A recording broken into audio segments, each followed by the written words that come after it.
The room is almost unnaturally still. It is the kind of silence that doesn't just hang in the air, it settles on the furniture like a layer of fine grey dust. On the desk, your phone lies face down. It has been vibrating against the hardwood for 3 days, a persistent rhythmic buzzing that you have stopped hearing. You don't turn it over. You don't check the notifications. You simply watch the light on the screen pulse against the table surface, a faint, dying heartbeat that has nothing to do with you anymore.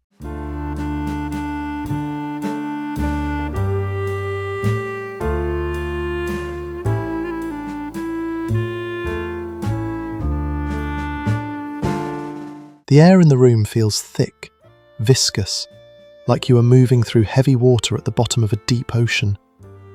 It is not peaceful, not exactly. It is heavy. Gravity feels different here. It pulls on your shoulders, dragging your chest down toward the mattress, toward the floor, toward the center of the earth. You are not tired in the way that sleep can fix. This is a cellular exhaustion, a geological fatigue that feels like your bones are slowly turning into fossilized rock. You tell yourself you are just taking a break. You tell yourself you are just resetting for the weekend. But deep down, in the quietest part of your gut, you know that isn't true. You aren't resting, you are eroding. The world outside continues to spin at a velocity you can no longer comprehend, let alone match. You are not hiding from the world because you are afraid of it. You are hiding because you have become too heavy to float. Something inside the machinery has quietly seized up. The engine didn't explode, it just stopped turning. And now, you are waiting for the silence to explain what happens next. To the outside observer, your sudden absence looks like a behavioral defect. It looks like arrogance, or perhaps a strange, cold indifference. When you stop replying to messages, when you vanish from the digital town square, and when you retreat into the sanctuary of your own four walls, the world labels this withdrawal with words that imply a deep moral failing. They call you flaky. They call you distant. And if the silence stretches on for too long, they begin to whisper the most damning accusation of all, that you are lazy, or that you are a tragic case of wasted potential. They look at your stillness and they see a lack of discipline. They imagine you are simply choosing comfort over effort, indulging in a prolonged bout of apathy because you lack the grit to engage with reality. But this interpretation is a fundamental error in physics. The outside world judges the stillness of the object without understanding the crushing atmospheric pressure acting upon it. They do not realize that for years you have been engaged in a performance of exhaustive proportions. You have been wearing the heavy leaden mask of a functional human being, smiling when your facial muscles felt like frozen clay, and nodding in agreement when your mind was submerged in a thick grey fog. Maintaining that facade required a caloric output that those around you cannot conceive. You were paying for every smile, every handshake, and every text message with energy you did not have. You were borrowing against a future you hadn't yet lived. You went bankrupt. The disappearance wasn't a strategic decision to level up your life, at least not initially. It was a structural collapse. It was the roof of the house finally caving in under the weight of 10 years of accumulation. The world calls it laziness because it lacks the sensors to measure the crushing weight of invisible gravity. You didn't walk away from your life because you didn't care about it. You walked away because the transaction fees of being a person became too high to pay. However, while the world judges the silence, you are left to deal with the debt that remains. This retreat was not an event, it was a process of sedimentation. It is easy to point to the moment you finally closed the door and turned off the lights, but the actual departure began years ago. It started in the microscopic moments where you betrayed your own boundaries to keep the peace. It started when you swallowed a lump of discomfort to avoid an argument, or when you forced a laugh at a dinner party while your insides felt like they were encased in ice. These moments were not free. They were deposits of heavy silt in the riverbed of your psyche. Day after day, week after week, the residue of feigned enthusiasm and suppressed exhaustion settled at the bottom of your mind. At first, you didn't notice the rising floor. You just felt a little slower, a little harder to start in the mornings. You felt a subtle dimming of the lights, as if the voltage running through your nervous system had dropped by 10%. Power failure. But the cost of living out of alignment with your biology operates on compound interest. You were taking out high-interest loans of energy to pay for a lifestyle your nervous system could not afford. You traded your sleep for productivity. You traded your silence for social validation. You traded the raw, messy truth of your internal state for a polished, palatable version that others could consume without indigestion. And slowly, the sediment rose until it choked the flow completely. You didn't just lose your energy, you lost your resonance. You forgot what it felt like to be genuinely excited, rather than just relieved that a task was finished. You forgot what it felt like to want things. The vibrant, sharp edges of your personality were ground down into smooth, dull stones. You were left with a kind of internal winter, a sunless season where nothing grows and the ground is too frozen to dig. You have not just run out of fuel, you have run out of the capacity to care that the tank is empty. The frightening part is not the exhaustion itself, but the numbness that has come to protect you from it. The silence you are seeking now is not a luxury. It is the only environment where you can hear if your heart is still beating under all that weight. This accumulation was not bad luck. It was the mathematical inevitability of a system running at a deficit for a decade. What you are experiencing is not a defect of character, nor is it a spiritual failing. It is a precise, calculated biological event. In the language of neurobiology, this state is known as dorsal vagal shutdown.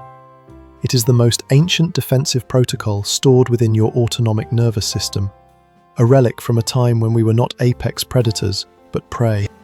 When a mammal is threatened, its first option is the sympathetic charge, the adrenaline, the fight, the flight. This is the voltage state. But when the threat becomes overwhelming, or when the system determines that escape is biologically impossible, the nervous system shifts gears. It engages the dorsal branch of the vagus nerve. This is the emergency brake. It drops your heart rate, constricts your breathing, and floods your system with endogenous opioids to numb the pain of impending death. It is the physiological equivalent of playing dead. Your body has scanned the environment of your modern life, the endless digital notifications, the social surveillance, the economic precarity, the relentless demands for performance, and it has categorized this environment as a predator that cannot be fought. The brain realized that you were redlining the engine for too long, burning resources you did not possess. System override. So it initiated a metabolic winter.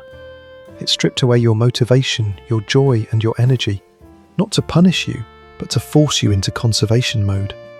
It is trying to lower your caloric burn to zero because it believes you are trapped in a cave with a predator outside the entrance. The numbness you feel is not an absence of feeling. It is a chemical insulation layer designed to protect your vital organs from the shock of existing in a hostile climate. This mechanism is not a mistake. It is a ruthless efficiency. It saw you marching toward total systemic collapse, and it tackled you to the ground to stop you from taking another step. You are not lazy. You are in a state of hypoarousal, a biological hibernation that saves the organism by shutting down non-essential functions like ambition, connection, and hope. Your apathy is not a malfunction. It is a masterpiece of evolutionary engineering designed to keep you alive in a world your body perceives as lethal. However, while this mechanism is brilliant at saving you from acute death, it is catastrophic for living a life. It saved you from the crash, but now you are trapped in the wreckage. The mechanism has worked perfectly. You are safe. You are hidden. You are numb. But the question the biology cannot answer is simple. If the predator never leaves, how long can you survive in the dark? We must now draw a razor-sharp line between who you are and what is happening to you. In the silence of your room, it is easy to conflate your identity with your current biological state. You begin to say, I am a lazy person, or I am broken, or I am incapable of feeling. You look at your lack of motivation and assume it is a permanent feature of your soul, a flaw written into your genetic code that dictates your destiny. This is a fundamental error in attribution. You are mistaking the weather for the landscape. The heavy leaden feeling in your chest is not your personality. It is a physiological setting. It is the dorsal vagal brake engaged at maximum friction. You are not a person who doesn't care. You are a person whose capacity to care was overloaded, causing the main breaker to trip to prevent an electrical fire. You are not a cold person. You are a burning house that was covered in heavy snow to stop the flames. However, this distinction brings with it a terrifying paradox. The mechanism that saved you is now the exact thing that is suffocating you. The numbness was deployed to protect you from the pain of overwhelm, from the demands of a world that asked for too much. But a shield that blocks a sword also blocks the sunlight. The walls you built to keep out the noise of society are now thick enough to keep out the oxygen you need to breathe. You are safe, yes, but you are also starving.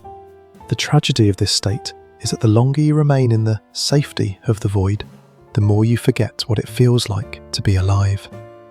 The protective layer calcifies. The armour fuses to the skin. You begin to believe that the numbness is not just a shield, but the only reality that exists. The bunker became a tomb. The survival strategy has worked so well that it has rendered you obsolete in your own life. This state of shutdown does not stay contained within the four walls of your bedroom. It is not a localized weather event. It is a changing climate that slowly engulfs every coordinate of your existence. Once the nervous system learns that disconnection is the safest strategy, it begins to apply that logic to every environment you enter. You can try to leave the house, but you cannot leave the heavy atmosphere you are carrying in your lungs. 1. The solitude. It begins in the sanctuary, usually at 3 a.m. You are lying in bed, the duvet heavy on your chest like a lead apron used for X-rays. You are technically resting, but your mind is not asleep. You are staring at the shadows the streetlights cast on the ceiling, tracing the same crack in the plaster that you have memorized like a map of a foreign country. In this silence, the mechanism is deafening. You feel the urge to get up, to drink water, to write down a thought, but the signal from your brain to your limbs is scrambled. You are frozen. It is a paralysis of will. The silence here is not restorative, it is stagnant. It feels like the air in a room that hasn't been opened in a century. You are waiting for permission to move, but there is no one there to give it. 2. The digital space. When the physical weight becomes too much, you retreat into the blue light. You unlock your phone, not to communicate, but to anesthetize. Your thumb moves in a rhythmic, hypnotic swipe, up, up, up. Emotions so ingrained, it feels like a tick. You are scrolling past the lives of others, past the vibrant, saturated colours of their successes and their dramas, but you are not absorbing any of it. It is just visual noise. You are behind a thick pane of glass watching a silent film. The algorithm feeds you dopamine, but your receptors are burned out. You read the same headlines 3 times without comprehending the words. You are consuming the entire world in bite-sized chunks, yet you remain completely starving. It is a digital coma, a way to be conscious without being present. 3. The transition. The pattern bleeds into the spaces between spaces. It manifests in the parking lot of the grocery store or the driveway of your home. You turn off the ignition, the engine cools with a metallic tick, and you just sit there. You are suspended in the transitional airlock. The seatbelt is still on, the radio is silent. To open the door is to initiate a new sequence of demands, so you stay in the capsule. You stare at the brick wall or the garage door, feeling the immense gravity of the simple task of exiting the vehicle. 5 minutes pass, then 10. You are hoarding these seconds of nothingness, because they are the only moments where nothing is expected of you. 4. The public eye. Finally, you force yourself into the public domain. You walk through the aisles of the supermarket, surrounded by the aggressive brightness of cereal boxes and the chaotic movement of other shoppers. But you are a ghost in the machine. You move through the crowd with a precise, cold detachment. You avoid eye contact not out of rudeness, but because a single interaction feels like it would drain the last battery cell you have left. You go through the motions of the transaction: card in, card out, receipt taken. but it feels like you are piloting a robot from a remote location.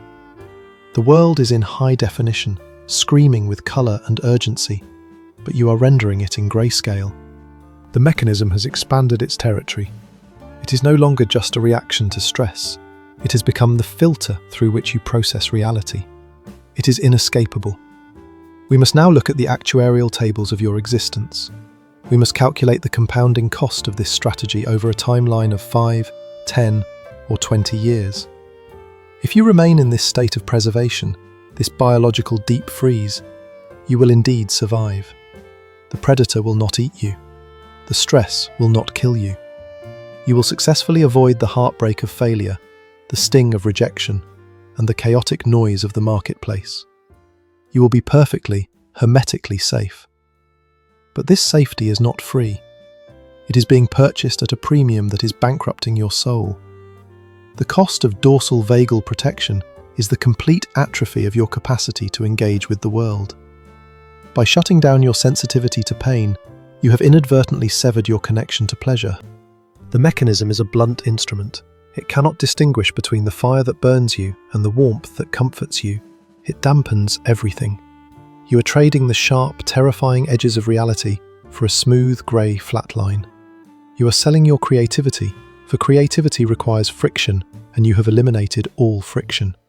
You are selling your intimacy, for intimacy requires vulnerability, and your armour allows for none. You are selling the serendipity of the unexpected, for your routine is a closed loop, designed to prevent any variables from entering the system. You become a stone in the riverbed. The water rushes over you, full of life and movement and oxygen, but you remain stationary, heavy and untouched. You are not aging, you are eroding. The tragedy is not that you are dying, it is that you are not living while you are alive. You have become a curator of your own museum, dusting the exhibits of who you used to be, while the doors remain locked to the public. You cannot selectively numb the darkness. When you sedate the demons, you also put the angels to sleep. This is the cold calculation you must face. You have built a fortress to keep out the pain, but the walls are now so thick that they are blocking the light. You have achieved total control over your environment by reducing your environment to zero. The survival strategy has succeeded. You are untouched. You are unhurt. You are alone. The debt is no longer energy. The debt is now time, and it is a currency that cannot be earned back. There is no grand revelation coming to break the silence of this room. You have been waiting for a sign, a sudden surge of energy, or a shift in the wind to tell you that it is safe to come out. You have been waiting for the feeling of readiness to return before you unlock the door. But the nature of the void is that it does not send invitations. The sediment at the bottom of the ocean does not ask the water to move. It simply sits there, accumulating weight, turning slowly into stone over geological time.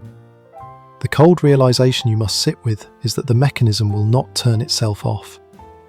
The hibernation was designed to be a temporary shelter, not a permanent residence. However, the system has no internal clock. It will keep you in this state of suspended animation for as long as you signal that the world is a threat. It will protect you until there is nothing left to protect. The safety you have curated is absolute, but it is also sterile. Nothing hurts here, but nothing grows here either. You are standing at the edge of a decision that no one else can see. You can remain in the heavy, viscous safety of the shutdown, watching the light pulse on your phone like a distant star you can no longer reach. Or you can accept the terrified, shivering discomfort of thawing out. You buried yourself to survive the harshness of the winter, but you forgot that you are the only one holding the shovel. The room is still quiet. The dust is still settling. The phone is still buzzing against the wood. The question that hangs in the heavy air, refusing to dissolve, is the only thing that matters now. If the only way to feel safe is to feel nothing, at what point does the survival cost more than the life it is trying to save?